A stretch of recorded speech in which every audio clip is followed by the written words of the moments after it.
Okay, so I kind of realized that you guys truly do love the idea of my full story videos. So I kind of realized, you know what? Let's go ahead and pump out a few full story videos over the next few weeks. And so today's full story video is going to be about Cable and X-Force. And let me explain, because back in the 1990s, he was the main star in both of the books. Now, yes, you did have other characters who were just as cool as Cable, but for Marvel, he was their money maker. He got to be in both books and be the main focus in both books, but also other characters as well. And so I thought it'd be a good idea to collect a few stories that took place right after Age of Apocalypse, but leading into the Onslaught crossover coming up very soon on our channel. So here are a few stories of Cable and also X-Force. I do hope you enjoy.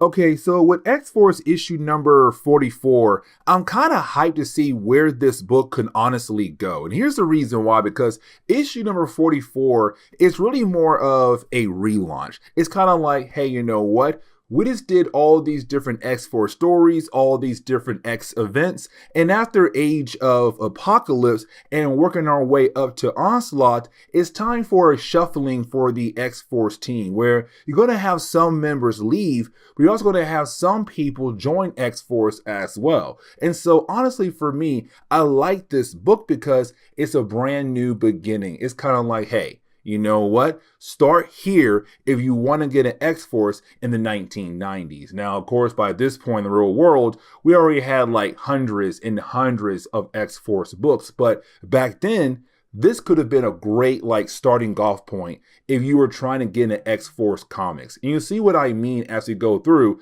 today's storyline. Because as we get into the opening pages of this storyline, we're kind of picking up where X-Men Prime number 1 had left off at. You see, with X-Men Prime number 1, you had that book be used as a way to set up all the different X books post Age of Apocalypse, including X-Force as well. And so when it came to X-Force, their base got blown up. But as soon as that happened, you had Cyclops appear. And the reason why, because you had Charles tell Cyclops, hey, go find Cable and bring him back over here, which he did. And so right now for X-Force, they're staying with the X-Men at their base. Now, as soon as they arrived, you had Cable and Charles Xavier go have a private meeting. And so you have all the different members of X-Force kind of wondering like, what is that meeting possibly about? And the thing is, they actually believe that possibly Cable might disband the team, or he might kick off a few members, but only keep the rest. Their minds are racing in all different types of directions. Now, like I said, this book is also setting up things for future X-Force books as well, because you have Warpath ask everybody, hey, has anybody seen Siryn?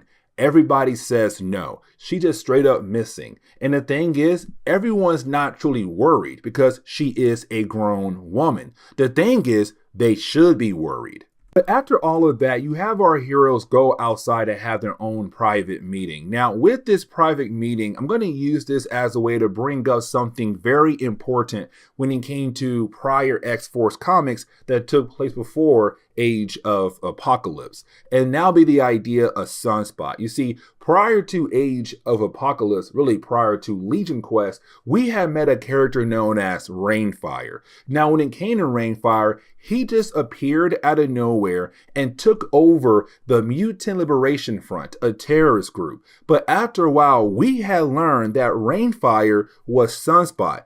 This is where things get a tad bit confusing, because there are moments in the past where we saw both characters at the same exact time. But either way, before we got into Legion Quest in Age of Apocalypse, we had learned that somehow Rainfire was Sunspot. But then out of nowhere, after those events, we come to find out that Cable was somehow able to help Sunspot to get rid of his Rainfire persona, but also his powers have been upgraded as well, meaning that Sunspot can actually fly. But the whole idea of Sunspot being Rainfire kind of brings some bad blood between his old teammates on X-Force. They no longer trust him. Now, Sam does because they're best friends, but for the rest of the team, they're kind of like, you were Rainfire, and then somehow Cable was able to help you, and we have no idea how. What in the world actually went down? But either way, you didn't have Warpath call up Banshee. And the reason why, because Banshee is the father to Siryn. And so for Warpath, it's kind of like, hey, have you seen your daughter? And Banshee says no. Now, I kind of like this because it really shows that Warpath does care a lot for Siryn. He wants to make sure that she is okay. The rest of the team is kind of like, she's a grown woman. She'll be okay. But for Warpath and also Banshee, they're kind of like, nah. Where in the world could Siryn be at? And so you have Warpath promise to continue to look for her. And so with X-Force now staying with the X-Men, you have Boom Boom and also Shatterstar go try to use the Danger Room as a way to get a workout done. But here's the thing, because while you have Shatterstar trying to start up the program, he realized there's somebody already in there and they got a program running at the moment. Now you think like, okay, cool. It has to be one of the X-Men like Cyclops, Jean Grey. Nope. Not even X-Force either. It is actually Sabretooth. Because remember, around this time in Marvel Comics, Charles believed that he could save the mind of Sabretooth, turn him into a better person. But right now, we're seeing Sabretooth kind of just relaxing in the Danger Room, kind of like getting his tan on, I guess. It's pretty wild to me. Now, I kind of want to switch over to Sam Guthrie. Here's the reason why. Because for Sam Guthrie, he truly believes in the possibility that Cable is going to remove him off the X-Force team. And the thing is, you have Sam right now just walking around the school, being depressed, being all sad and everything. But then he runs into Cyclops. Now, I kind of like this a lot because it's Cyclops being that mentor for Cannonball, because when Cyclops had joined the X-Men, he was younger than Cannonball was. But then over time, he realized that he had a family. And you had Cyclops say like, hey, listen, when I first joined, I was very insecure about myself when it came to the rest of the X members. But then I realized I can be myself because we are a family. And so for Cannonball, it's him kind of realizing that, hey, you may feel somewhat insecure at the moment, but don't worry, because the rest of the X teams are X members. We're here for you because we are an X family. Now, for a brief moment, we do jump back to Boom Boom and also Shatterstar. And the thing is, you have Sabretooth realize that he's currently being watched. And so you have Sabretooth jump on the windows of the control room. And it does freak out Shatterstar and also Boom Boom. Now, Cannonball, he does walk into the room and he begins to lecture them kind of like, y'all have no idea how dangerous Sabretooth is. Now, for Boom Boom and Shatterstar, they definitely know how dangerous he is. But it's Boom Boom realizing that there's something different about Sabretooth. And let's not forget, when it came to prior Age of Apocalypse, you had Wolverine stab Sabretooth in the head. And so we're kind of left to believe that possibly it has done something to his mind. Now, for Cable and Charles Xavier, their meeting does finally end. So you do have Cable call back everyone to the office of Charles Xavier. Now, we kind of find out that what they were talking about is kind of like a refresh for X-Force. Like, first off, they're going to stay with the X-Men, but also try to work alongside with the X-Men in a better way, better connected to one another. But also every single member on the team getting brand new outfits. But for Cable, he'll try his best to make sure that the entire team's able to now communicate with their minds, basically setting up a side link with all their minds together. And so, like I said, this is a fresh start for X-Force. Now, while you have everybody getting their brand new outfits, well, you have Cannonball realize he doesn't have one. And it's kind of like, wait a second. or we are talking about the idea of Cannonball no longer being on X-Force or possibly being removed from all the different X teams. And we kind of find out, no. What's happening is for Cannonball, yes, he is getting kicked off the X-Force team, but it's really more because he graduated. He's now heading over to the X-Men team. But on top of that, with him being off that team, somebody has to replace him. And that would be Caliban. Caliban's now going to join X-Force. But we're technically not done just yet because there's Richter. And for Richter, he never really did like Cable at all because for a while there, he believed that Cable was the one who had killed off his father. But in reality, it was Strife, the clone of Cable. Now, we were kind of left to believe in the possibility that Richter had moved on from the idea of believing that Cable killed off his father, but you now have Richter kind of being upset about the idea of Cable being in their minds, especially his. And so you have Richter saying, hey, you know what? I'm out. I'm going away. I'll see y'all later. And so there goes Richter. He's now off the team officially. But either way, we now have our new X-Force team. Now, let's not forget, Cannonball and Boom Boom, they were dating one another. But it's them saying, like, no matter what, even if we're on two different teams, we're going to try our best to keep that love strong and powerful. You know, we'll make sure it is not end. Now, we already know because in future comics, it does end. But for right now, it's kind of like, no. They might have the chance to keep their relationship strong if they're able to work together, even though they're on two different X teams at the moment. But yeah, we now have a brand new X-Force team. You now have Cable, you got Domino, Warpath, Sunspot, Boom Boom, Shatterstar, and also Caliban as well. This is your brand new X-Force team of the 1990s. But we're not done just yet because, like I said earlier, Siryn is missing and everyone else except for Warpath was kind of like, hey, you know what? She's a grown woman. Most likely she is okay. No, she is not. She was technically kidnapped and brought over to the Wiseman Institute for the criminally insane. And so right now, what I'm trying to say is that Siryn is insane at the moment. And we have no idea how in the world they were able to grab her. But this is where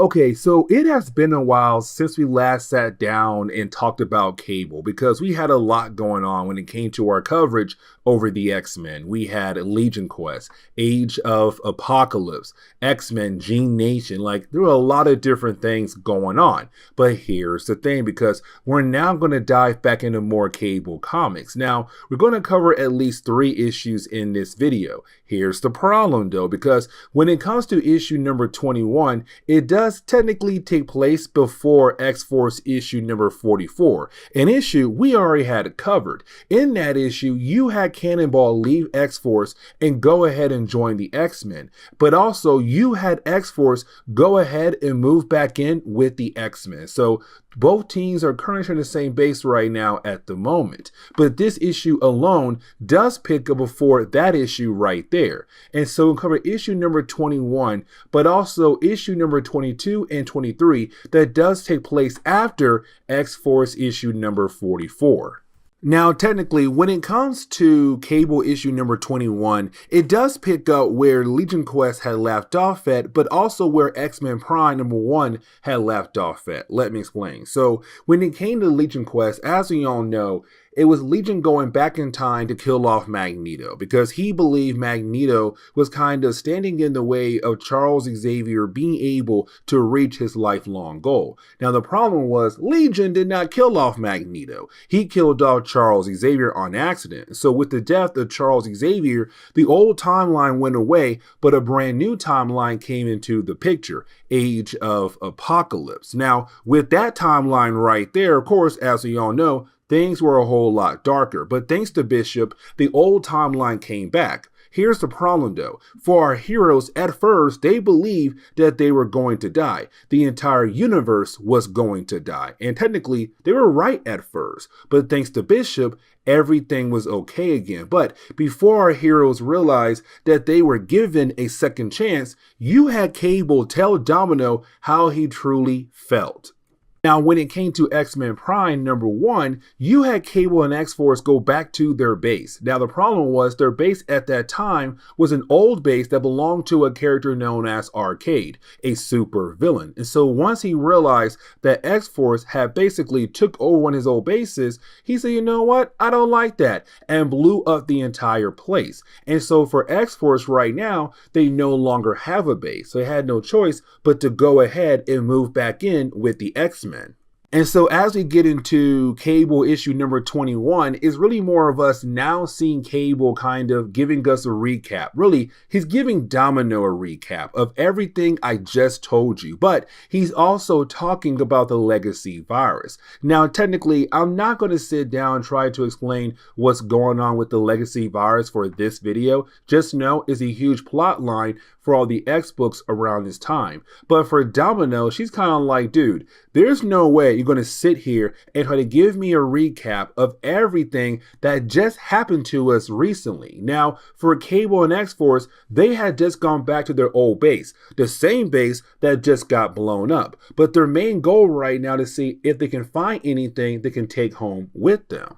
Now, there is another plot line going on when it comes to X-Force comics. The whole idea that Siryn is missing. Now, for X-Force, really every other member except for Warpath are not really worried for Siryn, because they're kind of like, listen, she's a grown woman and most likely she went away to take care of some business, but sooner or later she'll be back here to help us out. But for Warpath, kind of like, no, that's not like Siryn at all. Something had possibly happened to her. Now, around this time in Marvel Comics, for Warpath, he was madly in love with Siryn. And for Siryn, it was kind of like, she might like Warpath, but not really, who knows? But either way, it does show that he is very concerned. Now, luckily for X-Force, they do find the Pack Rat. Now, the Pack Rat is the aircraft they basically use as a way to travel across the world. The problem is that it's technically buried underneath a bunch of debris. Now, luckily for our heroes, Cable brought in some backup. Now, at first,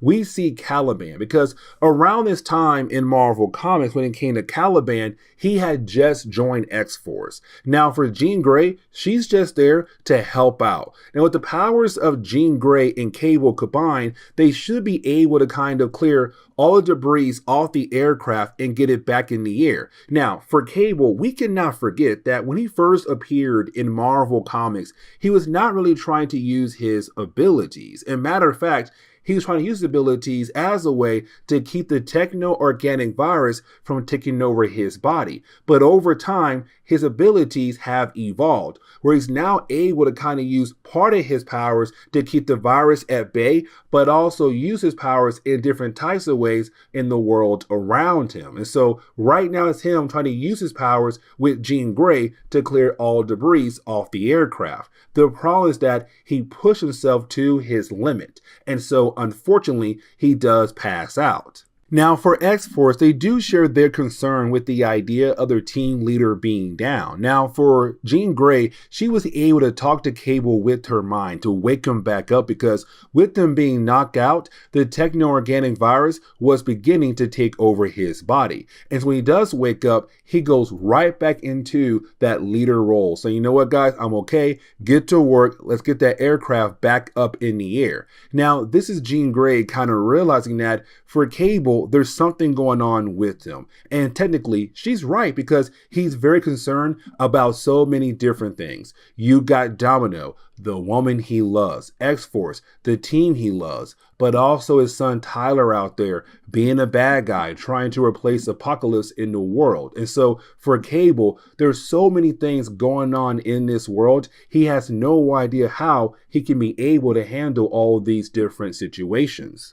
Now, while you have X-Force trying to get the aircraft in the air, you do have somebody call out to Cable with his telepath ability. And so for Cable, he realized who's calling out to him by trying to connect to his mind. And that would be Blacksmith. Now, Blacksmith is a character that we had actually talked about in an earlier storyline we covered called X-Men Phoenix. Now, technically, X-Men Phoenix came out like 4 years after this issue did. But when it came to that storyline, it was the whole idea that you had Rachel Summers go into the far future. Now, when she did, she had technically built up a whole brand new organization known as the Ascani. Now, with the Ascani, their main goal was to guide the Chosen One. And the Chosen One was Nathan Summers, better known as Cable. As we all know, in X Factor Endgame, in that storyline, you had Apocalypse give young Cable the techno-organic virus. The only way to save him was to take him into the far future. Now, when they did that, over the years, you had the Ascani try their best to help out Cable in different types of ways. Unfortunately, they kind of failed multiple times. Now, there was another storyline where you had Cyclops and Jean Grey's souls go into the far future to kind of help raise Cable to a certain age. Now, there is a point in time where you had Cable in that far future and he had met Blacksmith. Now, we had not technically talked about that storyline just yet. We're going to do it very soon on the channel, but for right now, just know that there was a point in the far future where you had Cable meet Blacksmith. Now, when we had met Blacksmith, he was a young boy who was with Rachel Summers. Now, all that being said, in that far future, at first, it seemed like he was not a mutant. They gave him a test and said, you know what, you're not a mutant. But technically, he is one because he has psychic abilities. But either way, over the years, him and Cable were able to kind of build a bond with one another. But either way, both characters were sent back in time for different reasons. Now, for Blacksmith, his reasons a whole complete different thing from Cable, and honestly, it's kind of messed up, but at the same time, he has to protect the future. And I'll explain more in the later videos when it comes to Cable. But for Domino, she knows that for Blacksmith and Cable, they are very close to one another. And so she kind of sees that for Cable, he's very concerned about what's going on with Blacksmith because Blacksmith called out to Cable asking for help. And so you had Domino, Caliban, and Cable head over to where Blacksmith is technically stationed at, some kind of old ship out in the middle of nowhere. Now, for Cable, once him and his team do arrive on that ship, unfortunately, they have to go through different types of traps just to be able to get over to Blacksmith, which they do not really easily, but you know, not too hard as well either. Now, once you do have our heroes being able to find Blacksmith, the question is, who came here, who found Blacksmith, and who had also attacked Blacksmith? Now, once you do have Cable being able to talk to Blacksmith, we do learn here that for Blacksmith, he's really more of trying to reboot his computer system to hopefully figure out who had attacked the place. And that's the problem right there because unfortunately with all the security cameras in the actual ship, he's not really able to get a good picture of the person who had tried to attack the ship. And so until Blacksmith computers are able to get a better picture, our heroes are not going to figure out who came after Blacksmith. And most likely, if they did come after Blacksmith, then most likely they're going after Cable as well. Now, for a brief moment, you do have Blacksmith ask Cable, and of course in a telepath way of, does Domino remember anything at all? And apparently Cable says no, it's too dangerous for her to remember anything at all. Kind of hinting at the idea that possibly Cable and Blacksmith had done something to Domino in the past. The question is right now, what? But either way, for our heroes, knowing that Blacksmith is okay, they leave his ship, but kind of hoping that sooner or later he could be able to get a better picture to figure out who had attacked him in the middle of the day. Now, the last page for issue number 21 is really more of us now picking up with Moira Taggart and Rory Campbell. And the reason why, because they're kind of concerned about the idea of the legacy virus information being out there to the public. Because remember, for the X-Men, for the American government, their main goal is kind of keep the whole legacy virus hush hush. But now the entire public knows about the legacy virus. And the question is right now, how in the world did that information get leaked out? And so for Moira Taggart, she feels like the leak came from her lab. But the problem is right now, apparently there's something else tied into the whole leak that could affect Cable down the road. And the question is right now, what other information out there now that could possibly affect Cable down the road? Now, like I said at the very beginning of this video, Cable 21 took place before X-Force number 44, but issue number 22 and 23 does take place after issue number 44 for X-Force, because we do pick up at the airport. Now, I should tell you guys right now, the entire issue number 22 does take place at the airport in New York, but really on a plane towards New York, we do pick up with a character known as Renee Maj Combe, and I really hope I pronounce that last name correctly. Now, for Renee, we met her in the earlier parts of our coverage over the X-Men. She was a minor character back then, because the whole thing was when it came to Janosha, after you had the original government leave, you had a new one try to step in. She was trying her best to kind of help with the new government, especially when it came to fighting against Fabian Cortez. Now, with all that being said, we currently see her trying to sneak into New York, sneak into the US, so that she'll be able to meet up with Charles Xavier, which also means she snuck out of Janosha. And you'll see what I mean later on in this issue right here of why I'm saying she snuck out of Janosha. But on her way over to New York, we see her kind of freaking out because she's kind of wondering, will she be able to enter the US with a fake passport? But while her flight on the way over to New York, we see Cable and Domino arrive at the airport. Now, they're not really there for Renee at all. They're there for a different reason. But like I said, this entire issue is kind of focusing on the airport. So they had to bring in Cable and also Domino into the airport for another reason. And that reason is Richter. And when it comes to Richter, he was part of so many different teams when it came to X-Men comics. New Mutants, X-Force. There was another team, I think, but I forgot what team name was. But either way, when it comes to Richter, by this point in Marvel Comics, he's leaving X-Force. And so it's him saying, you know what, enough is enough. I'm tired of being an X-Men character. Let me just go ahead and go back home to my family. And so you have Richter and also Shatterstar arriving at the airport. Now, for Shatterstar, he's not leaving the team. He is staying because, well, he wants to. But also, it's him just saying goodbye to Richter, because Richter and him are best friends. Now, for Shatterstar, is also him trying to convince Richter to not leave the team at all, to stay here with the rest of X-Force. But unfortunately, Richter does not want to. Now, for Renee, as she arrives into New York, it looks like everything's working out for her. As she tries to go inside the airport, we do see that, well, you have two people who are also from Janosha who are trying to follow her at the moment. And so for Renee, her main goal right now is to hopefully continue on, and she has no idea that technically she's being followed by two people from Janosha who plans to bring her back over to the country. But switching back over to Richter and also Shatterstar, when they do arrive at the gate for Richter's flight, they're confronted by Cable and Domino. You see, for Domino, she wanted to bring Cable here to give Richter a proper goodbye, but to also build the bond between these two characters. You see, for Richter, for a good while in Marvel Comics, the dude did not like Cable, and the reason why, because he believed that Cable had killed off his father, but in reality, Cable was actually innocent.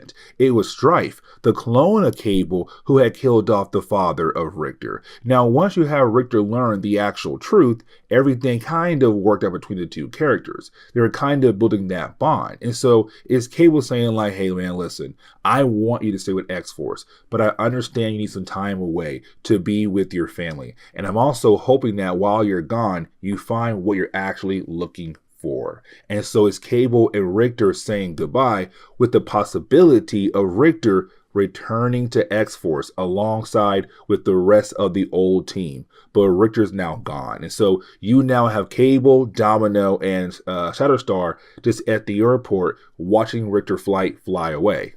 But right after you have Shatterstar's flight leave, you then have a crowd of people outside begin to freak out. And the reason why, because they were out there protesting, because they hated the idea of people from Janosha coming over to America. Because when it came to the legacy virus, for X Factor, they had discovered that there was a huge amount of cases in Janosha. Now, at first, everything was kept hush-hush. But again, thanks to Trish Tilby, everything came out to the public. And so for the people of America, they're freaking out right now because now they know of the possibility of the virus being able to go after humans, not just mutants. So now you're allowing these different members of Janosha to come over to America to possibly spread the virus. And so now those people are no longer just peaceful protesting, they're now beginning to riot.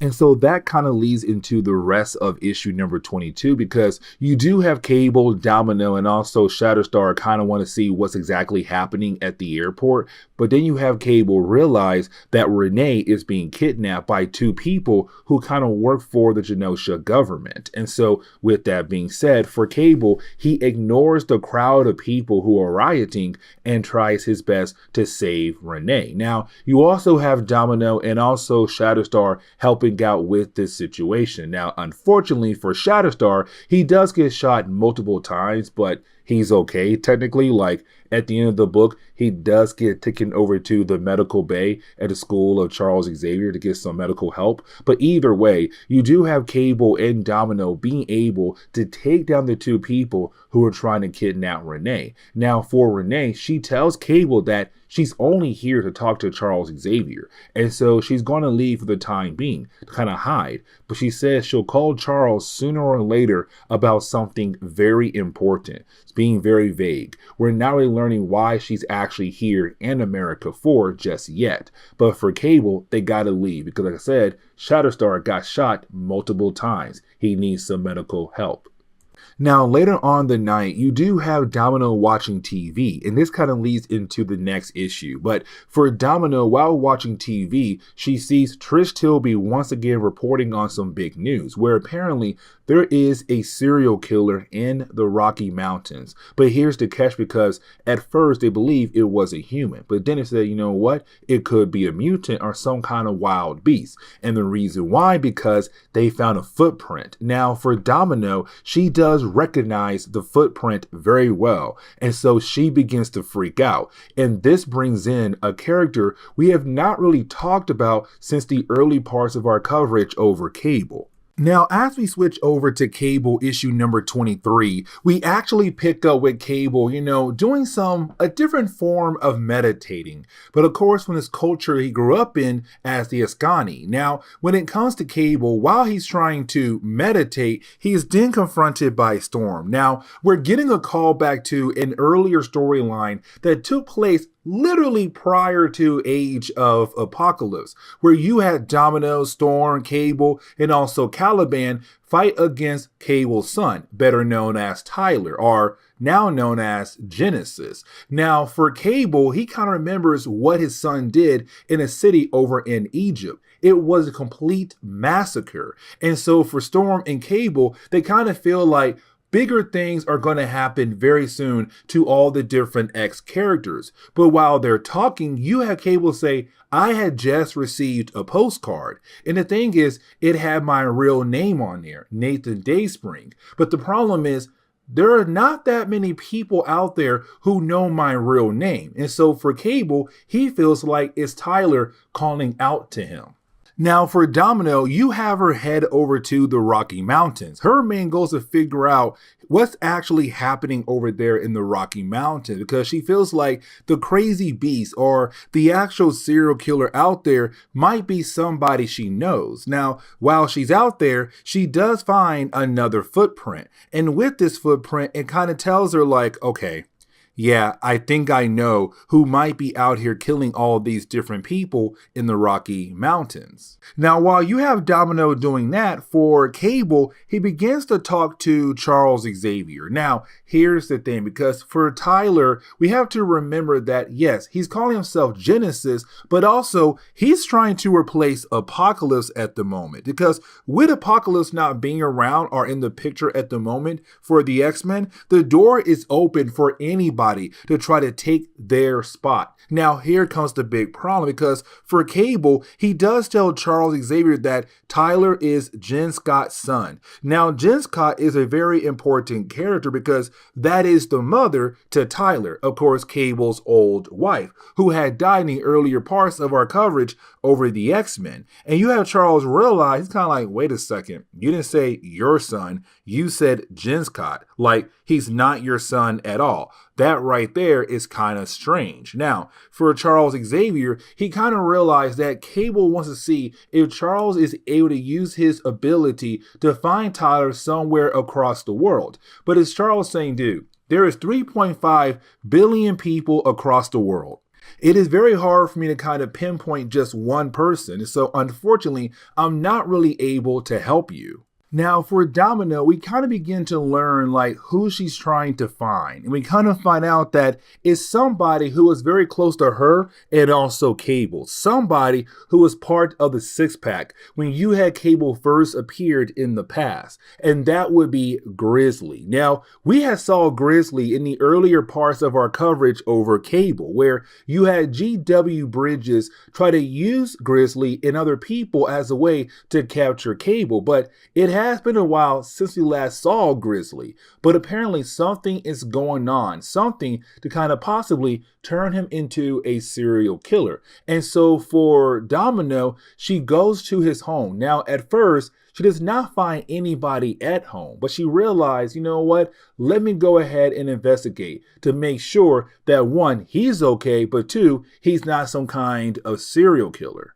Now, you do have Cable go pay a visit over to Blacksmith. Now, this is where we kind of begin to learn that there is some kind of bigger picture going on when it comes to Cable and also Blacksmith. And let me explain here, y'all, because you do have Cable going to Blacksmith to kind of ask for his help to figure out where in the world Tyler could possibly be at. But it's also Cable kind of saying like, hey, listen, Blacksmith, I see a map of Europe. I want to know who is possibly tracking you down. Now, for Blacksmith, he's not trying to tell Cable anything at all, kind of hinting at the idea that he's hiding something.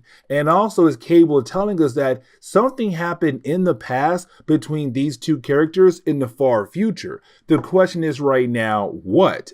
And so is Cable saying, I'm trying my best to trust you. Now, you do have Blacksmith say, hey, listen, if you are trying your best to find your son, why don't you try to figure out where he's actually working out of the most? Like, try to find his main computer to see that if there has been any activity on that main computer that could possibly help you to figure out where he is at. Now, right after you have Cable leave, you then have Blacksmith being able to contact the mother Ascani. Now, remember, the mother Ascani is Rachel Summers, who went into the far future and, of course, became this great warrior who fought against Apocalypse, but also began a brand new organization. And so it was her who kind of sent Blacksmith back in time. But it's also her kind of saying, like, listen, I know you're worried for Cable, but at the same time, his trials are not done yet, and he is the chosen one. Now, we do jump back over to Domino. When it comes to Domino, you have Domino walk into the attic of Grizzly's home. And as she does that, she finds all the dead bodies to confirm that, yes, the serial killer is Grizzly. But things get even crazier because you didn't have Grizzly appear right behind her. And you have Domino pull out that weapon. So we're kind of left to believe the next chapter is going to be Domino versus Grizzly. But before we dive into that chapter, but you see, we then jump back over to Cable because as we do, we now see Cable trying to locate Tyler, except while trying to do that, he finds somebody, but it's not Tyler. You see, he finds Jen Scott, his dead wife, Tyler's mother. So it's kind of like, wait a second, How in the world is she alive again? Because we saw in an earlier storyline that she was dead, but somehow she's alive again.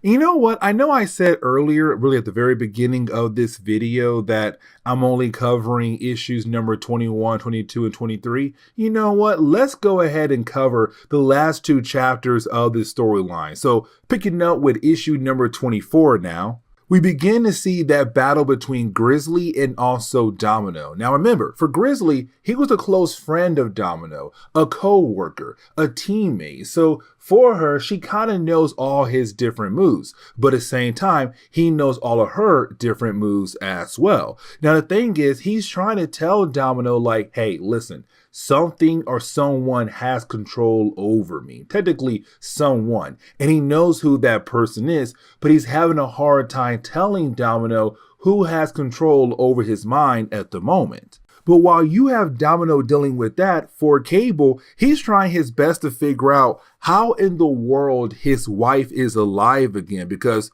she died in the earlier parts of our coverage. Now for Blacksmith, the way he's kind of acting is kind of like he knew sooner or later she would be here. And he knew sooner or later that technically she'll have to be used as a way to kind of help Cable on his path in his life. And so you have Blacksmith being able to wake her up. But after doing that, she begins to talk to Cable and also Blacksmith with the idea of she came here to this point in time to help out a certain person, better known as Nathan Dayspring. Now, technically, that is Cable. But when she looks at Cable, she does not recognize it's actually him.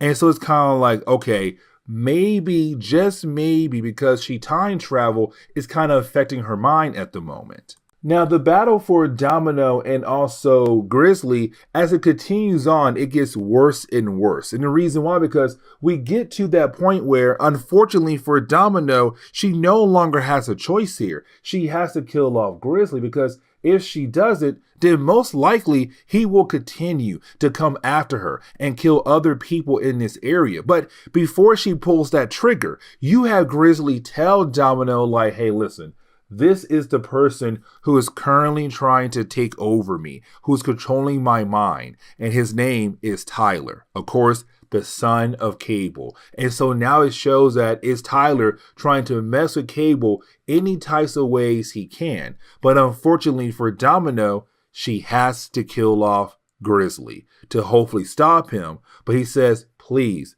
please, do not tell Cable that it was his son who basically got me killed. But for Domino, she has to tell Cable because Grizzly is now dead. Now, the rest of issue number 24 is really more of us kind of figuring out what's going on with Jen Scott, because yes, she just time traveled, but she has no idea who Cable is. And here's the reason why, because she did not meet Cable yet as an adult. Let me explain. This is the past version of Jen Scott from the future, an earlier part in the future where she had time travel back in time to find Nathan Dayspring, Cable, to bring him back into her part of timeline in the far future to save a younger version of Cable who got sick the day before a big battle against Strife. And so that is why she has no idea who Cable is, because she never met an adult version. But at the same time, for Nathan, he's like, I don't remember her time traveling at all. And the reason why, because this is a past version of her before they had officially met and got married. But either way, to save his future self, he has to go back into the future to an earlier time when he was young to help his younger self survive, so that he'll then be able to take on a battle against Strife. And so you have Cable and his wife teleport into that point in time in the far future. But the thing is, they're not the only people going to time travel, because we also pick up with Domino. And with Domino, well, she's also going to time travel, because you have Blacksmith contact her with his telepath abilities. And so once he does, he begins to teleport her, most likely, into that same future that Cable and his wife had just went into.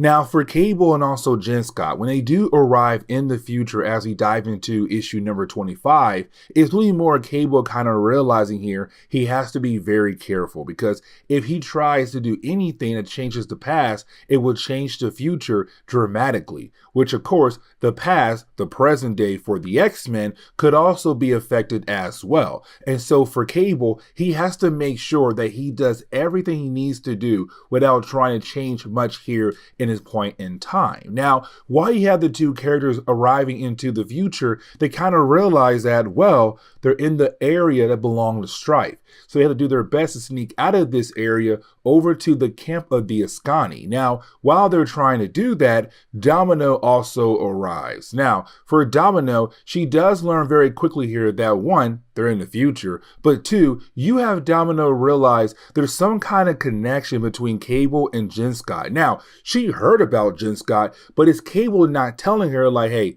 this is Jen Scott, because Cable never Cable never showed Domino what Jen Scott looked like. And so right now she's kind of like, okay, cool, we're in the future, I'm with Cable and some random woman who appears to be very close to Cable. What in the world is going on here? But after a while, you didn't have Cable call her by her name, Jen Scott. And for Domino, she's like, wait a second, that is your wife. What in the world is going on here?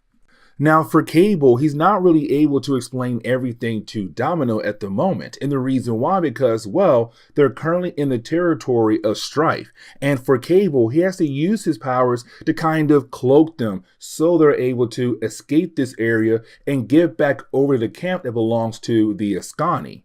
Now, for Strife, we see him right now in the moment. And matter of fact, he's torturing one of the members of the Ascani, and that would be Tetherblood. Now, here's the thing, because for Tetherblood, they believe, or the Ascani believes, that he is a traitor. But in reality, he is not. He was just captured, and currently, he's sharing most of the information that he knows about a special item that belongs to the Ascani son, of course being Cable, the younger Cable. And so right now we're kind of left to believe that the reason why Cable in this point in time is weak at the moment because of some special green orb. Now, we are going to learn more about this green orb here in a moment, but the thing is, young Cable needs that orb apparently to possibly survive.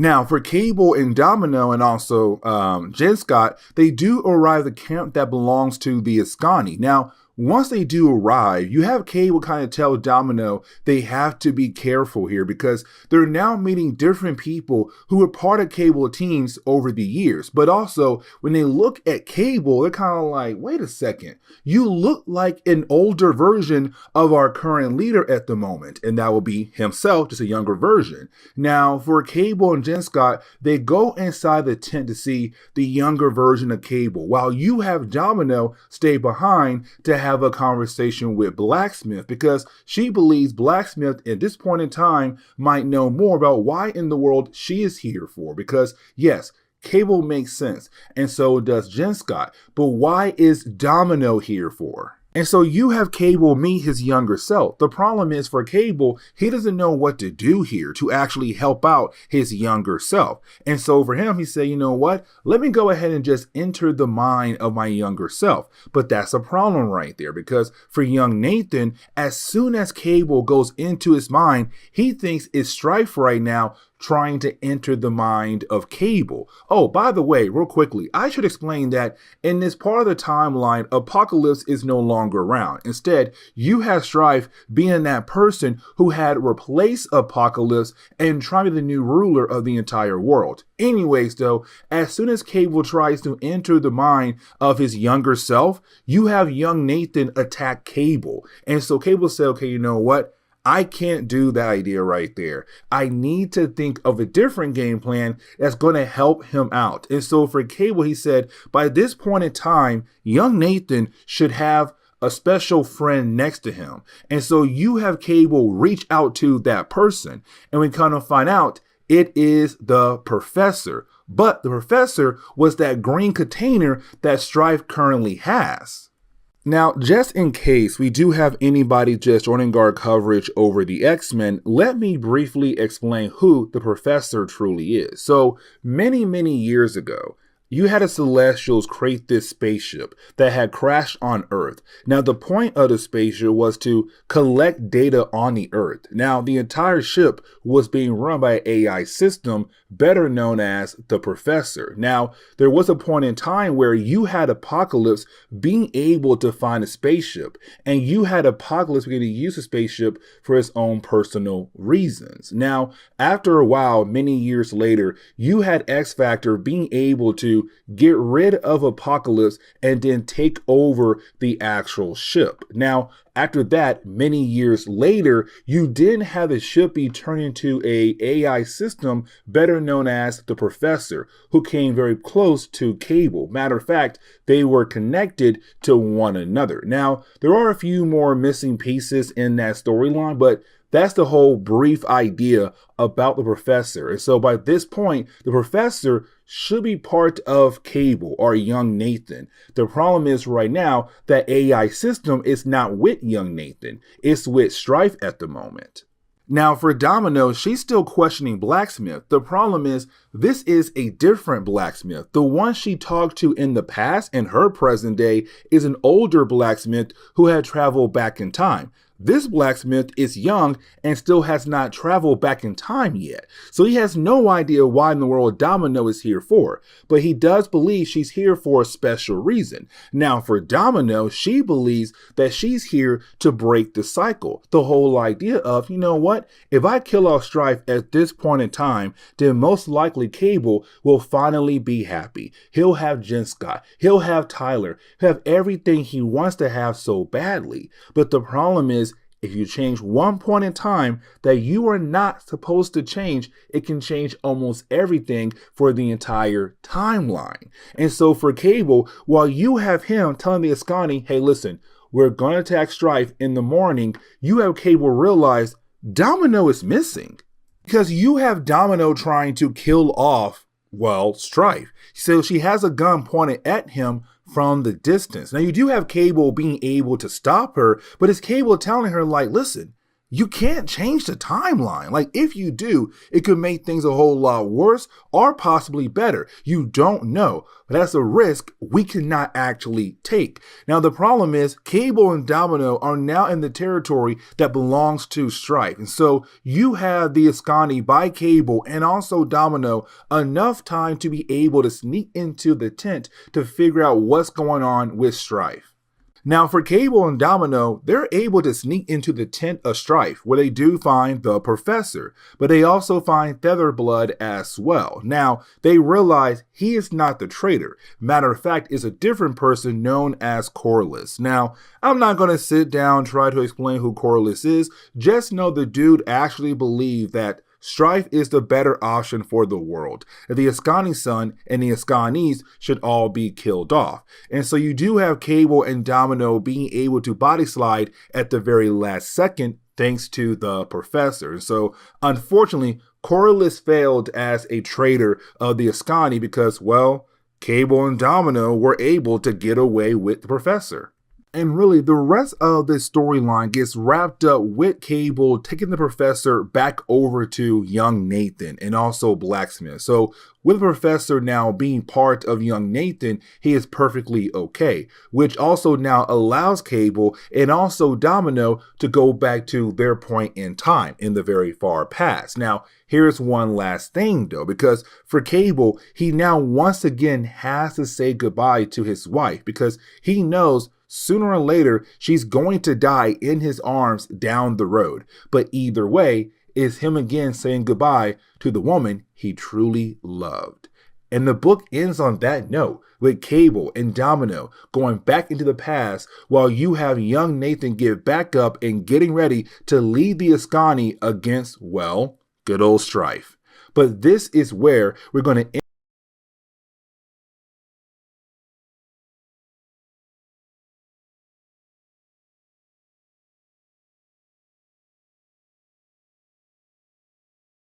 Okay, so getting back into our coverage over the X-Men, we're going to pick back up with some good old Cable. Now, technically, with this storyline, we're kind of getting into the idea of the possibility of Cable meeting up with some other characters from the Age of Apocalypse storyline. Now, technically, in this storyline, he'll meet one of those characters, but it's also kind of building up to the idea of Cable meeting his counterpart from the Age of Apocalypse timeline, better known as Nate Gray. And matter of fact, when it comes to our coverage of the X-Men, we have to now start covering the X-Men series that follows Nate Gray as he arrived in this reality after the end of Age of Apocalypse. Now, when it comes to this three-part story arc, it does pick up where our last Cable video had left off at.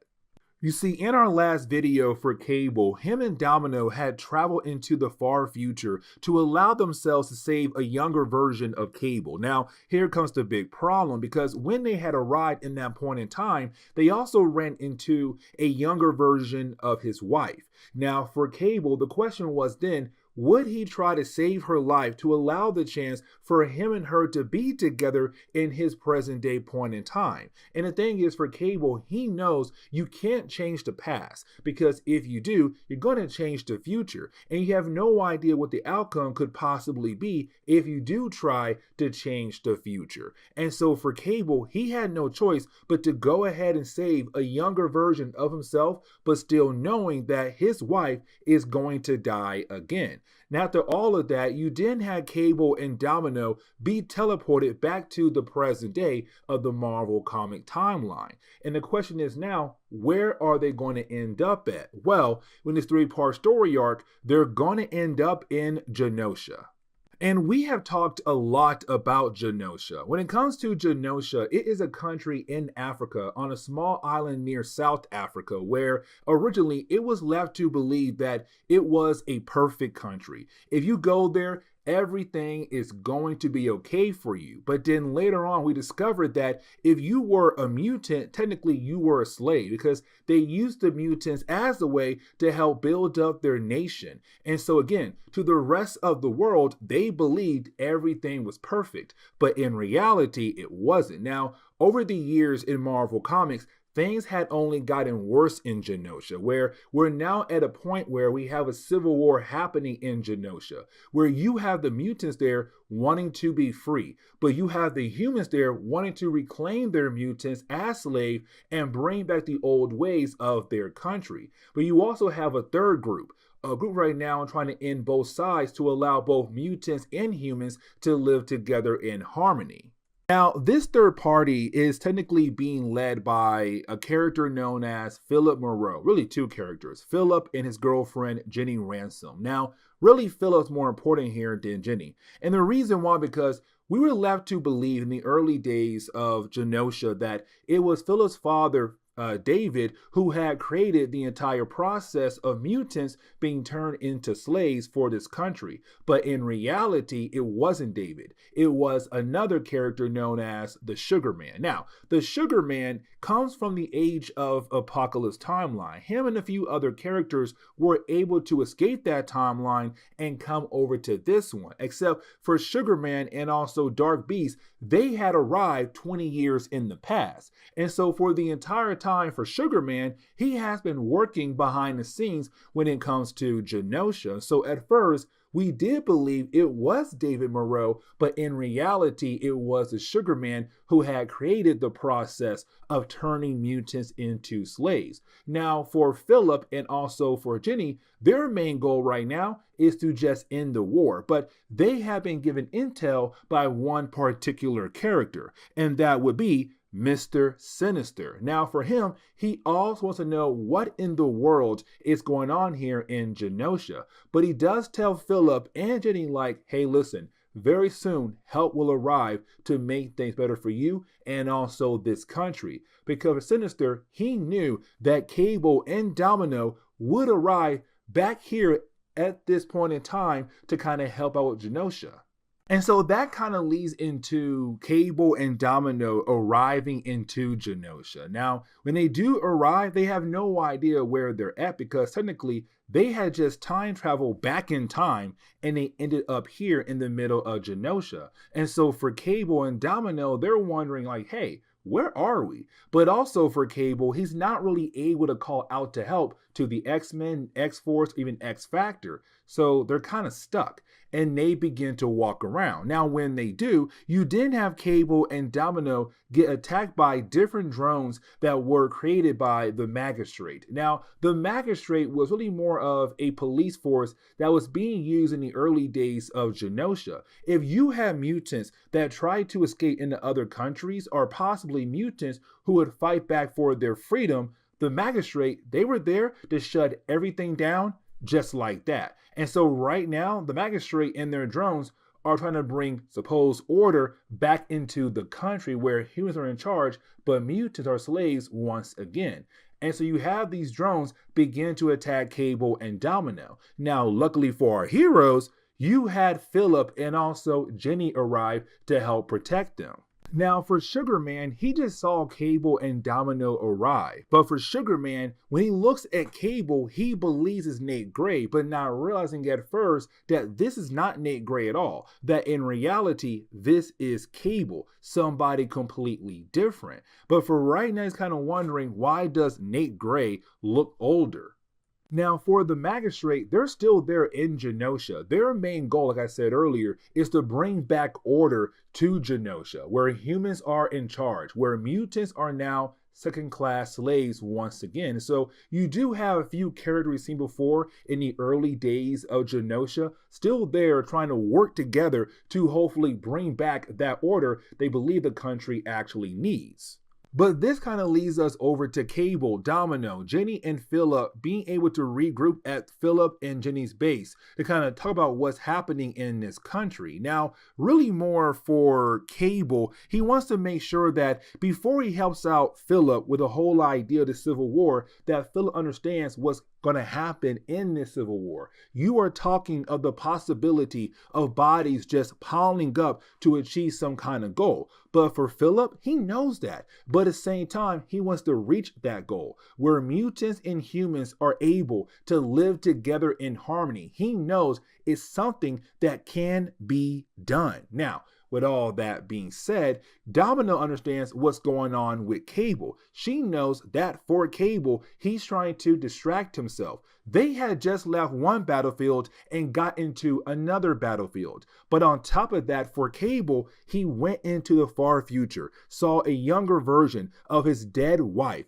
and he knew he couldn't do anything at all to save her. And so unfortunately, technically, he lost his wife all over again. And so for Domino, she knows that it's Cable not wanting to talk about it. Now, we also see this very loving moment between Jenny and also Philip, which kind of reminds Cable of him and his wife, but also kind of like him and Domino, who are kind of in this awkward, weird phase right now where it's like, could they be a couple or not?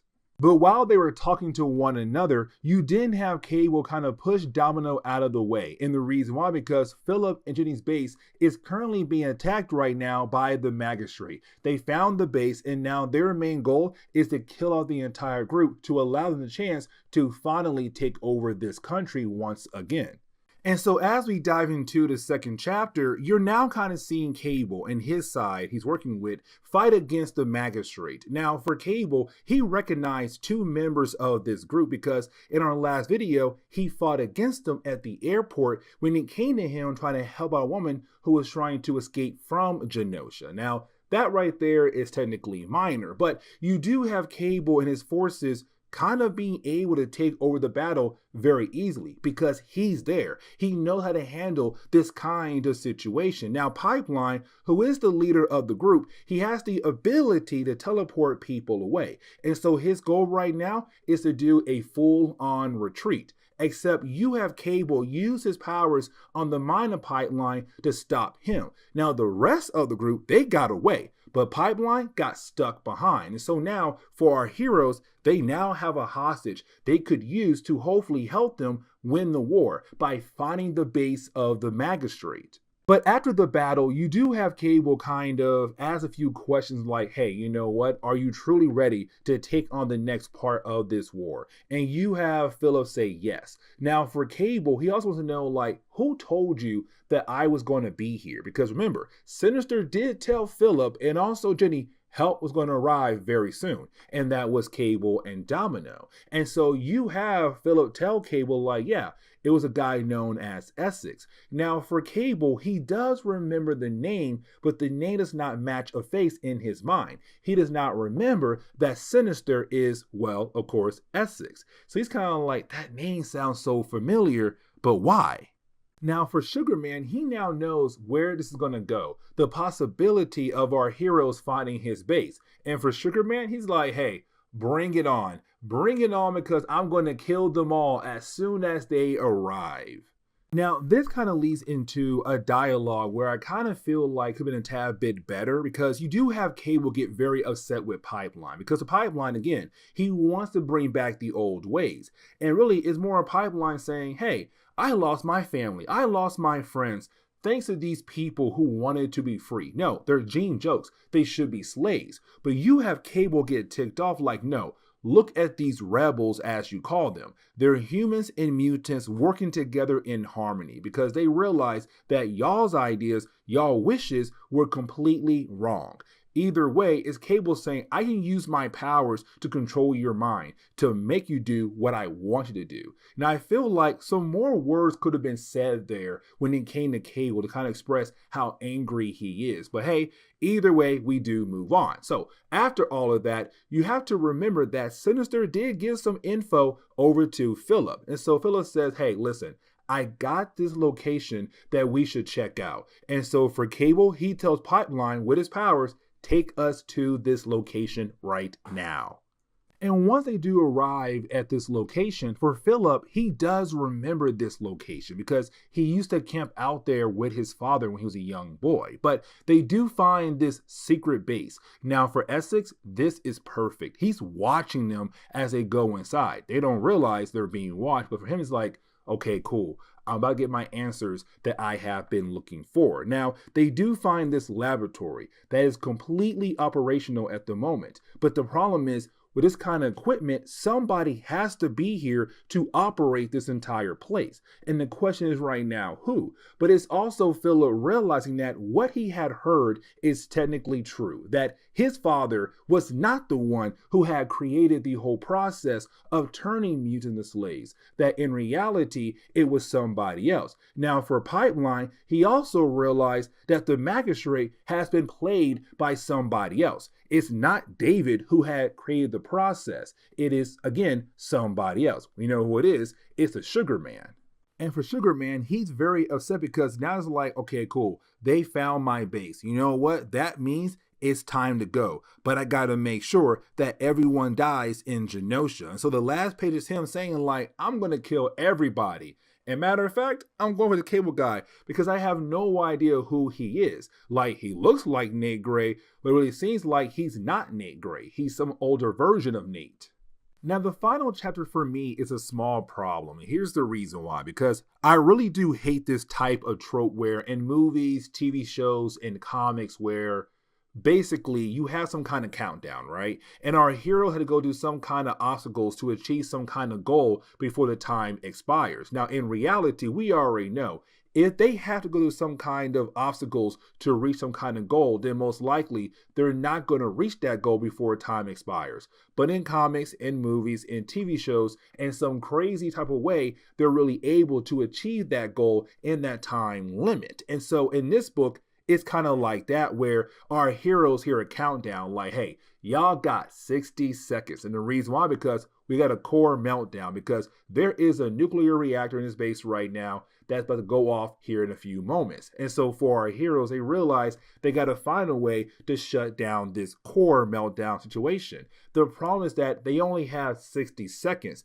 But for our heroes, they see a bunch of mutates just running away, like freaking out. And so for our heroes, let's go investigate to see where in the world they're coming from and why they're so scared. Like, who are they running away from?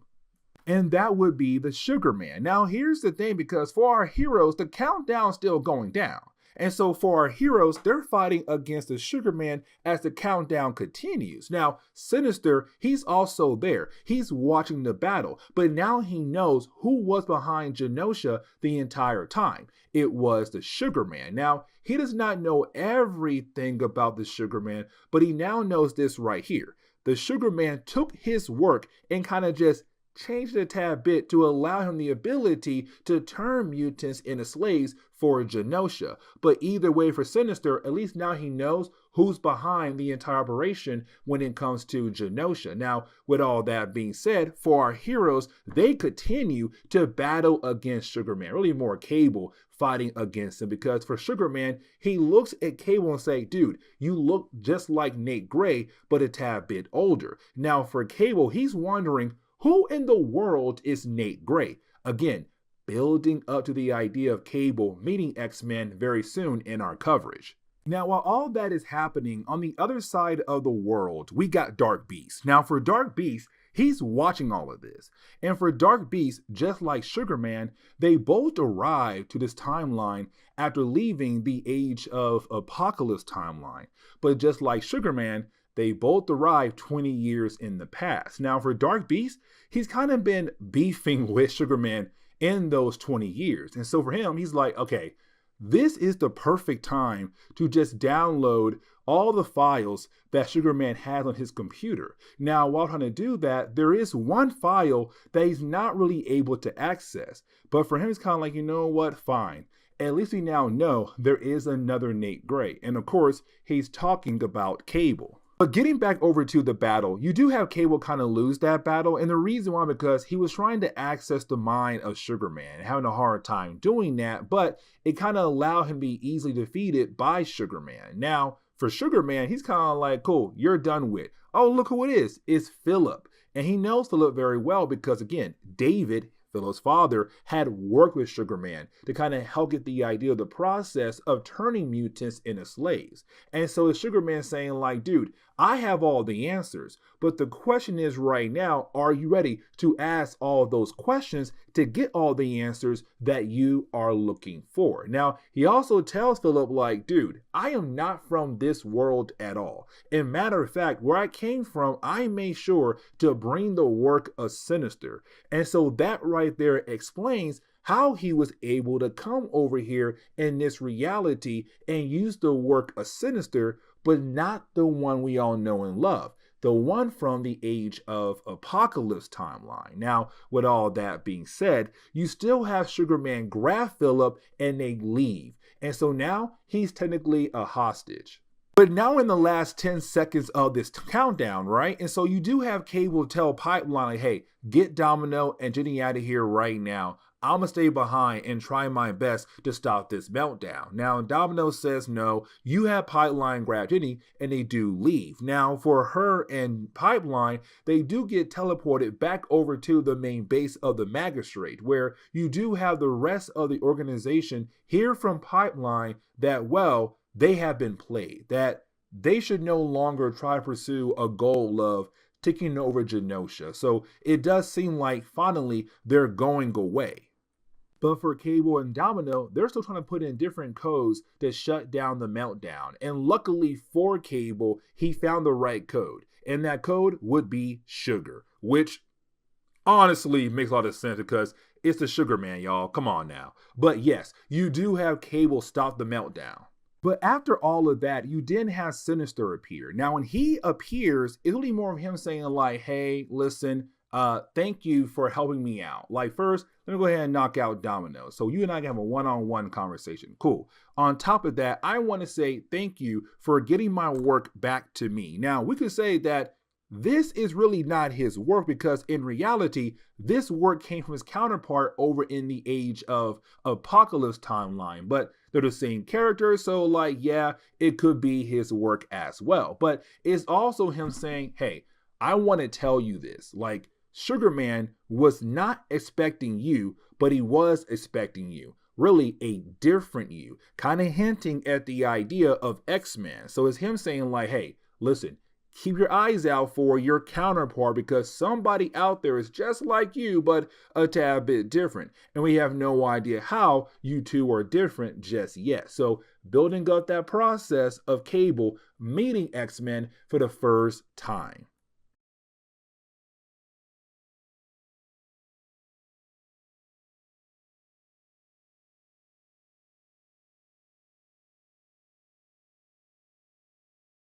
Okay, so yeah, getting back into X-Force is pretty interesting. Here's the reason why, because it's a three-part story or that has two different storylines going on, and really it kind of brings in two characters, one we've not seen in a very, very, very long time, but also a new concept with a brand new character who will play a major role later stories down the road. But getting into the opening pages for X-Force number 45, we get reminded that by this point in the timeline, X-Force is staying with the X-Men at this point because when it came to their last base, it got blown up by Arcade because Arcade kind of got a little bit upset about the idea of X-Force using his old base as their new base, so he blew it up. But also is Cable saying that he wants to work alongside with Charles Xavier, so he's really trying to achieve that goal. And so you have X-Force currently staying with the X-Men. Now, for Boom Boom, we see her holding a bowl of milk. Now, apparently,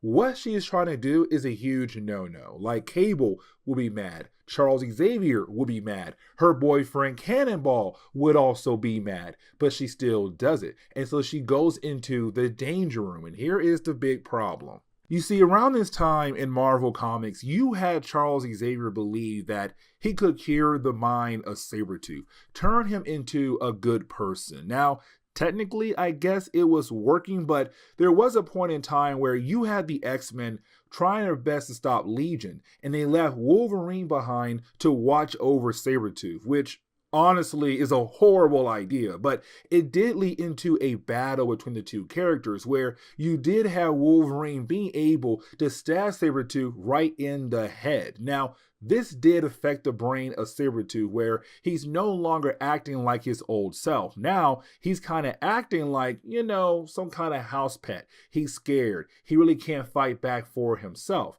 And so you have Boom Boom kind of treating him like a house pet by bringing him a bowl of milk. But when she walked into the danger room, she saw Caliban beating down on Sabretooth. And here's the reason why, because this is a callback to the early days of our coverage over the X-Men, the Mutant Massacre. You see, in the Mutant Massacre, you had this group called the Marauders go into the tunnels of the Morlocks and just began to massacre them. Now, the Marauders were working for Mr. Sinister, but for Caliban, he was one of those Morlocks, and he saw his friends, his family just get murdered left and right. He had no family down, his friends. But either way, he watched a lot of Morlocks die right in front of him. And so ever since then, for Caliban, he wanted to get revenge against the Marauders. And of course, Sabretooth was one of those Marauders. And so you have Caliban just beating down on Sabretooth, but the man is no longer that killer he used to be. So right now, he's not fighting back. It's not a fair battle. Now for Boom Boom, she's kind of like, what do I do?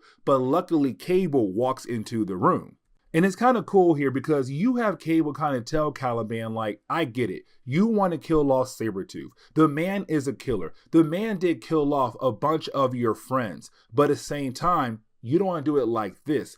And what he's trying to say is like, it's not a fair battle because look how Sabretooth is acting currently. He's not acting like that person you want to fight. He's acting like a person who's scared or some kind of house pet. And so for Caliban, he kind of realized, one, not a fair battle. But two, if you truly want to get revenge against a person who has scarred you in the past, why not wait until that person can fully come back into the picture? And so just like that, you had Cable being able to calm down Caliban. Now, for a brief moment, we do check in on Sunspot. Now, for Sunspot, before Legion Quest in Age of Apocalypse, we had a cool storyline going on for this character. The whole idea that he was acting like a completely different character, better known as Rainfire. The problem was after Legion Quest in Age of Apocalypse, Sunspot began to act normal again. Now, all we were told is that Cable did something to help Sunspot. We have no idea what he did to help Sunspot, but he did. But also now, Sunspot's more powerful than he was in the past. We're also getting reminded about the idea that Siryn is missing, and technically only Warpath's the only person who's truly concerned about where Siryn is at. Now, we technically know where she's at, and matter of fact, that's the second plot line in this storyline that we're going to cover here in a moment. But it's Warpath kind of like, where is Siryn? Like, none of y'all concerned for her, and I am. We should go out there and find her. Now, with the X-Men and X-Force now having to work together very closely, that also means Charles Xavier and Cable must also work together very closely. And so you have Charles kind of express that he is somewhat concerned for Cable. And here's the reason why. Because for Cable, he's trying to use his abilities more often than he did in the past. But it's Charles saying like, listen, I've been with Jean for many years, helping her grow her abilities. And the thing is, Jean's still scared when it comes to her powers, but also her powers are still growing. It's him saying like, Cable, you need some extra help on the side. Why don't you go ahead and work out with Jean? But it's also Charles being concerned about Cable trying to use abilities more often now than he did in the past. Before we see X-Force go on their next mission, we gotta remove two characters from this mission. The first is Shatterstar. You see, for Shatterstar, in the Cable storyline, he got shot multiple times. And so with getting shot multiple times, he's kind of out of the picture. Now, technically, he is completely healed up, but it's Cable saying no. Allow Beast to make sure that you are perfectly okay before we allow you to go on this next mission. Now, it's also Beast saying like, this is the perfect time to give you a full workup because no one done a full scan on your body yet, and you're not from this world. Now, the other person who's technically not going on this mission is going to be Boom Boom. And there is a very good reason why, because in our last X-Force video, we have talked about the idea of Cannonball leaving the team. Now, technically he graduated, but he had joined the X-Men. And so with them now being on a completely different team, for Cannonball and Boom Boom, they're not really able to spend time together like they used to when they both were on X-Force. And so it's her trying her best to work out some time to be with Cannonball. But the problem is Cannonball is still busy because he's with the X-Men. Now, for the rest of X-Force, they do head over to Siberia. Now, here's the reason why, because for Charles Xavier, he gave X-Force a mission to kind of check in on a group of people. Now, here's the thing, because with that group of people, they should be staying in a communication tower. The problem is that when X-Force arrives, the tower is not there. All they see right now is a crater. But on top of that, you have our heroes find one survivor who blames Charles for what happened here. Now, before Cable is, able to get information from the guy, you did have our heroes be confronted by a character known as the Mimic. Now, before we're able to, sit down and explain who the Mimic is, we have to jump over to, Siryn, because remember, she's missing, but technically she's on a mission right now. You see, for Siryn, she was signed by Cable and also Charles Xavier to go over to the Wiseman Institute for the Criminally Insane. And so at first, we're kind of left to believe like, okay, did Siryn go crazy? No. She went there on a mission to check on Dr. Wiseman. The problem is that when she arrived, they say, you know what? We think you are insane. And so they took her in and made her a patient. They also got a collar on her to make sure that she's not able to use her powers. And so for Siryn, she has two goals right now: to figure out what the heck is going on at this institute, but also try to find a way to contact Cable and also Charles Xavier so that she'll then be able to get the heck out of there. But let's go ahead and transition over to, X-Force fighting against Mimic. Now, the Mimic been around for a very long time in Marvel Comics. I mean, like, the early days of Marvel Comics, when you had the original 5 X-Men, Cyclops, Jean Grey, Angel, Beast, and Iceman. Now, for the Mimic, around this time in Marvel Comics, he was not labeled as a mutant just yet. It was a whole idea that his father did some experiments on him, where it gave him the ability to copy other mutant abilities. Now, over time, he had permanently absorbed or copied the powers of the original 5 X-Men. So, Cyclops' optic beam, Iceman ice powers, Beast powers, Angel's wings, and Jean Grey's powers as well. And so you had Charles realize that for the Mimic, the only way to make sure that he'll be safe is to go far away from all mutants. Because the thing was, he was showing that he was uncontrollable, unstable. And so Charles said, get the heck out of here and stay over there until we figure out what to do with your powers. And so for X-Force, they have to be very careful here, because if they touch him, he'll then have the ability to copy their abilities. And the problem is, they're touching him. They're punching, they're kicking, they're trying all these different things to calm him down. Now, for Mimic, he believes it was X-Force who attacked his station, but actually it was somebody else. We're leading into the Onslaught storyline here. But you didn't have Cable say like, hey, we're only here because of Charles Xavier. He wanted to make sure that you were okay.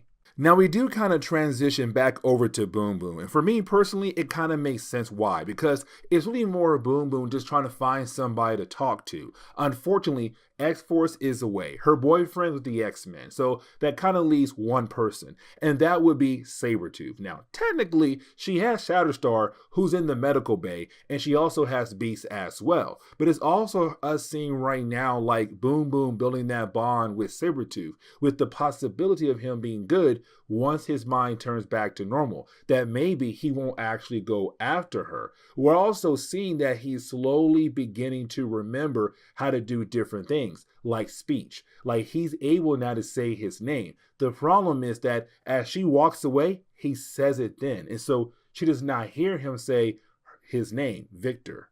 Now, for Mimic, he was able to take down the entire X-Force team except for Sunspot. And so for Sunspot right now, he kind of realized that his entire team got their butt kicked and he has to help out. But Cable said, you need to back away, because the thing is, if you touch Mimic, he'll then have the ability to absorb your powers as well, really copy your powers. And so if he does that, he won't be able to control the powers that you basically give him. But for Sunspot, he realized his team needs help. And so he ignores what Cable says and goes into battle. And again, the problem is Mimic does copy the powers of Sunspot, but he has no idea how to control that power. And so, of course, we get a huge explosion. Now, as we transition over to Boom Boom, it's really more of her kind of like being confronted by Wolverine while she's in her room. Now, is Wolverine kind of warning her like, you need to stay away from Sabretooth? Like, yes, the way he's acting right now may be different. I'm telling you, once his mind's healed up, you're gonna be in danger. Now, it's Boom Boom really trying to protect Sabretooth here by telling Logan like, no, you back off and leave him alone and leave me alone as well. Now, at this point in time in Marvel Comics, Wolverine was more savage than usual. And let me explain. So when it came to Fatal Attractions, you had Magneto rip off the adamantium off the bones of Wolverine, where you then had Charles realize that when it came to Logan's original plan for his mutation, it was supposed to slowly turn him into a wild animal. The adamantium stopped that process, allowing Logan to be a regular man.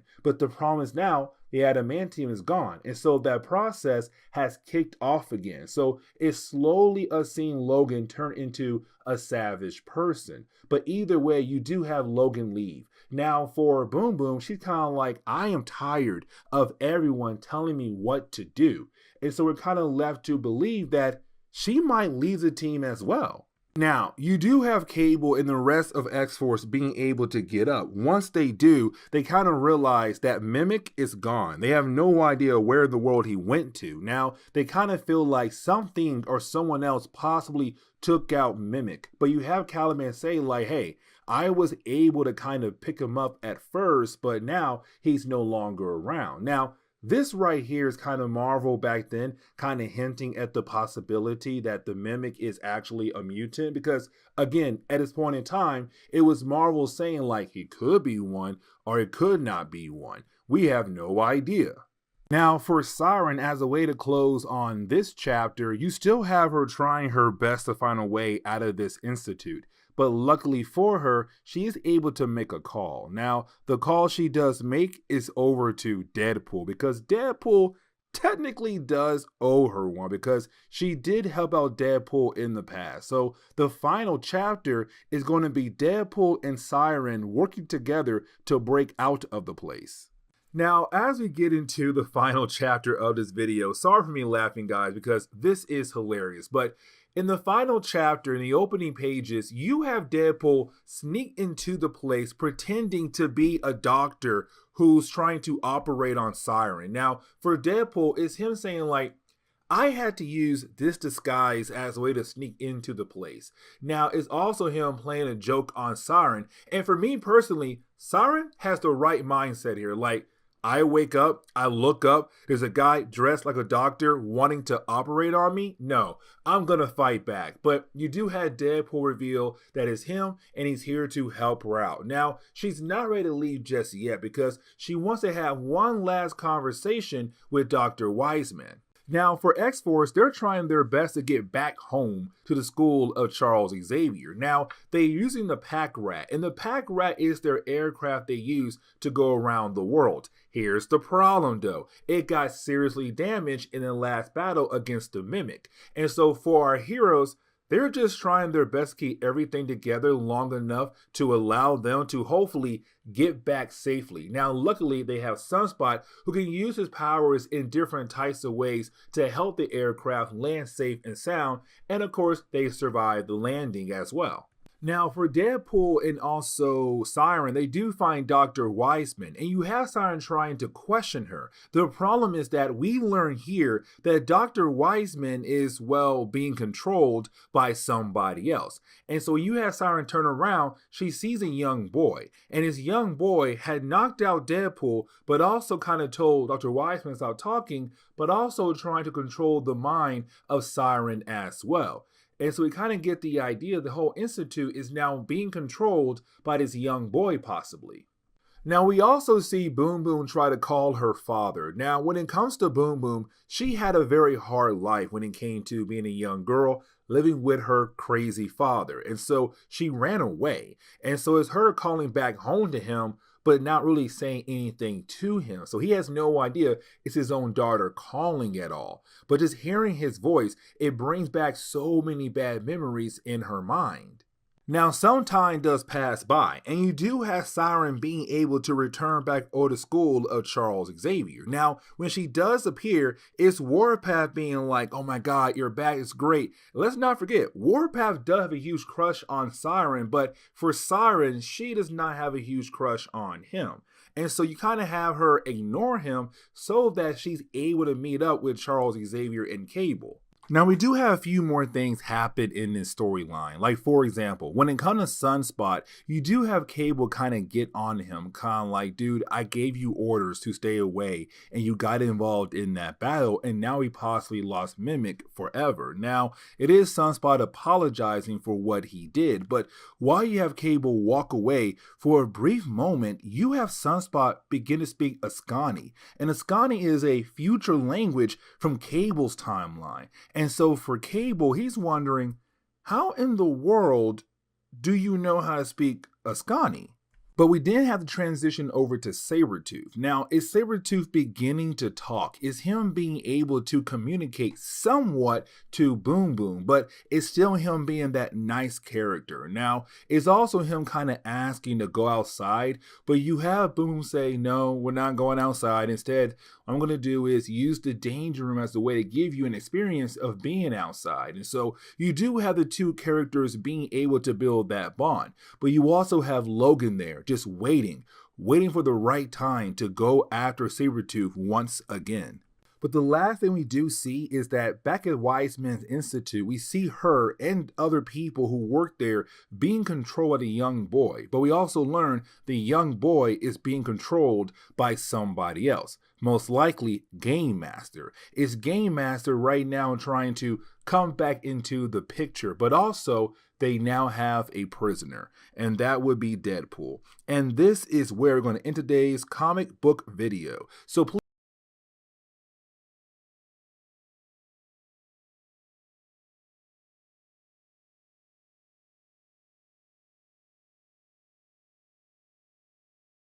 Okay, so it's time for us to go ahead and get back into our coverage over the X-Men, right? And so we're going to pick up with X-Force issue number 48. Now, I kind of feel like this might be another short video. I'm sorry, guys. We got to jump back and forth between different X titles. But after Age of Apocalypse, most of the storylines were kind of like one-shot or two-part story arcs that led into, Onslaught. But either way, as we jump into X-Force issue number 48, this honestly does kind of build off of what we saw in our last video back in Uncanny X-Men issue number 327. The whole idea of Sabretooth.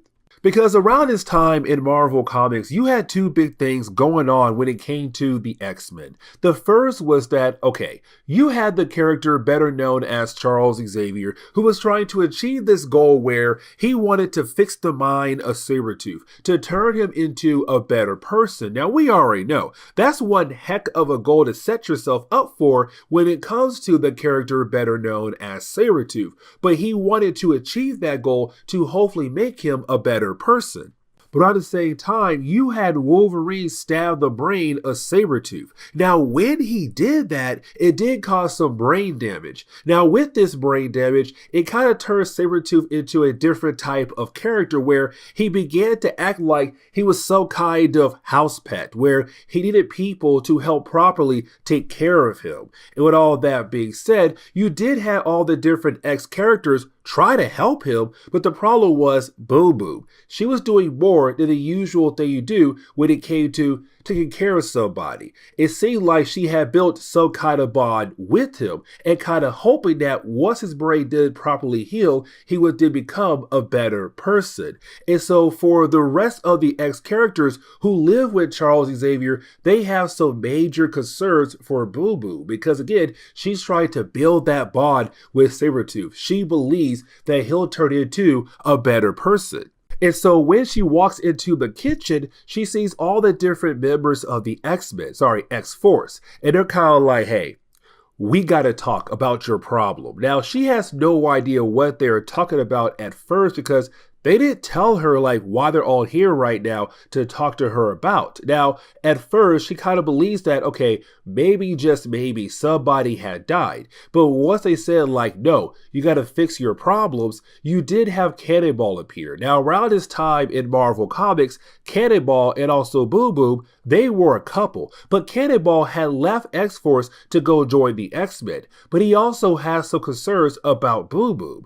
And so this kind of leads into Caliban kind of expressing what they're all worried about. You see, for Caliban, he begins to talk about the Mutant Massacre. As you all know, the Mutant Massacre was the first big X-Men crossover where you had the Marauders, almost the Morlocks, you had Marauders go into the tunnels that belonged to the Morlocks. And Sabretooth was one of those Marauders who began to kill off a bunch of Morlocks, friends to Caliban. And so is Caliban saying how can you be so friendly to somebody who had killed off so many people who were close to me? The dude you're helping right now is a well-known serial killer. But for Boom Boom, she begins to say that's not fair for Sabretooth because she believes in second chances. And here's the reason why. Because most of the people on X-Force, they have done something in the past that was completely wrong, but they were given a second chance. Her prime example is Sunspot because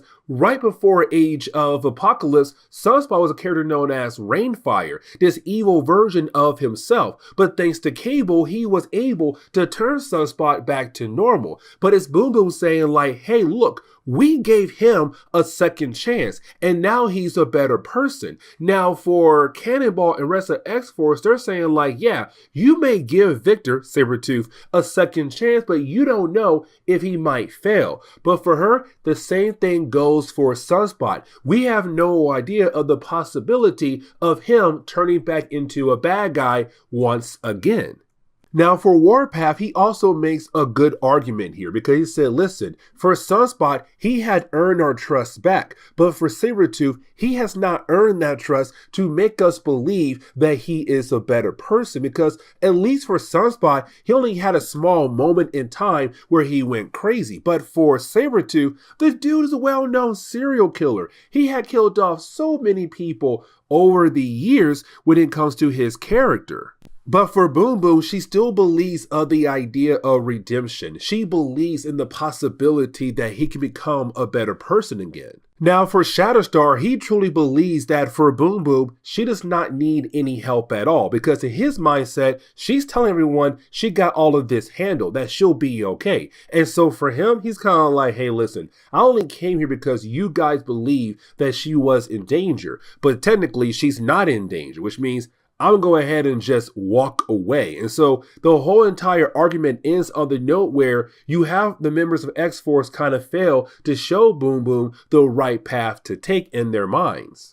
Now for Siryn, she does go over to Storm and Charles Xavier. Really, for Storm, she had also tried to talk to Boom Boom about the idea of her, talking to Sabretooth, being there for Sabretooth. And so for Storm, she's saying like, listen, I kind of understand what's going on with Boom Boom because she has a lot riding on this friendship that she has built with Sabretooth. Now for Charles Xavier, he's saying, listen, this intervention might have to go to the next level. Do you need our help? But for Siryn, that's a no. And the reason why, because this is X-Force business. Now, out of nowhere, we kind of jump over to the South Seas, where we do pick up with Holocaust. Now, remember, Holocaust is the son of Apocalypse, but from a different reality, better known as Age of Apocalypse reality, because for Holocaust and a few other characters, they were able to come over into this reality once that one kind of had supposedly ended. And so for Holocaust, he just stuck here in the main Marvel universe.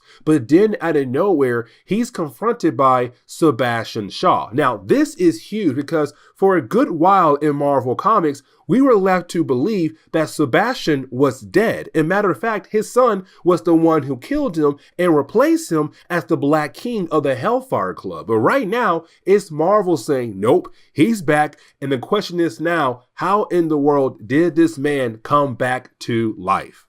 But getting back over to X-Force, you do have X-Force continue to talk to Boom Boom, but the conversation gets completely worse. And the reason why, because now you have X-Force say, you have to choose. The friendship you have right now with Sabretooth or the team is them basically saying that if you continue to try to build this friendship to be with Sabretooth, then most likely we're going to have no choice here but to go ahead and remove you from X-Force. But for Boom Boom, what she wants to establish is that people deserve a second chance. Now for Charles Xavier, he does step in, but for Boom Boom, she said, you can't step in because look at your best friend Magneto. He was an evil mutant that you had given so many chances over the years, but he had completely failed. And technically, she's right because there was a point in time where you had Magneto lead the X-Men. Like, you had Charles say like, hey, Magneto, you know what? I believe you're a better person now. I'm going to leave, hang out my space girlfriend while you lead the X-Men. But over time, you had Magneto go back to his old ways. But it's Boom Boom saying, why can't Victor get that second chance like you gave to Magneto?